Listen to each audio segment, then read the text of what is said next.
Hey everybody, Dr. Mark Lantz here. Welcome to Motivational Monday. Trust your Monday morning is off to a great start as we jump into the work week together. So glad you have joined us. So today I want to talk a little bit about leadership. I want to talk about really the characteristics of leadership and influence that you and I can practice following the greatest leader, of course, who has ever walked the face of this earth, and that is the Lord Jesus Christ himself. You know, Jesus said in Luke chapter 9 and verse 58 that foxes have holes, the birds of the air have nests, but the Son of Man hath not where to lay his head. When you look at leadership, we've got to talk about influence because the law of influence says that the true measure of leadership is influence. Nothing more, nothing less. I love this quote by Margaret Thatcher. She was the former British Prime Minister, and she said, being in power is kind of like being a lady. If you have to tell people that you are, that means you aren't. Proof of leadership is found in the followers. And Jesus, he was the greatest leader of all leaders when he walked the face of the earth. But by worldly standards, nobody would have ever pegged Jesus as a leader. He was born in a stable to a poor family in a lowly town. He had no title, no position, no prestige. This is the understatement of the world. But the one thing Jesus had, he had influence. I mean, look at how he led. Look at how he loved. Look how he challenged people to live into their greatest potential. How he spoke with truth and he spoke with grace. How he followed through on all of his promises. How he sacrificed. How he bowed low to lift us up. You see, the true measure of leadership is influence. And influence gets results. And the results come from a combination of 7 factors. Let me share them with you real quickly. Number 1, character. Who you are. You see, true leadership begins with who you are on the inside. Somebody once said that charisma can get you in the door, but it's character that keeps you in the room. Number 2, it's relationships. Who you know. You see, being a leader means you've got followers, but in order to have followers, you've got to build those relationships.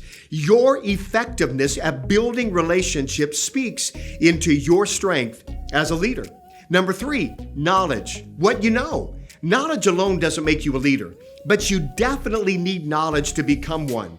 You've got to, as a leader, have a handle on the facts, the dynamics, and a vision for the future. You don't want to be a know-it-all, but spend a good amount of time doing your homework before you try to take the lead in anything. Number 4, intuition. What you feel. Intuition is the ability to deal with the myriad of intangibles like energy and morale and timing and momentum. You know, intuition is something that you cannot teach, but it's so vital to recognize and to influence these intangibles as a leader. And if this isn't as natural for you, what leaders do, just look at them. Who do you admire? Who do you respect? And what can you learn from their intuition? Number 5, experience. Where you've been. You see, the greater challenges that you have faced and come through in the past as a leader, it gives you this edge with your followers that you're leading right now. Now, it doesn't mean that you've got instant credibility, but they are more likely to give you a chance to prove yourself in the present when they see your experiences. So be grateful for those challenges that have built deep things in your character. They prepared you for what's ahead. I guarantee you're going to be a better leader because of your experiences. Number 6, past success.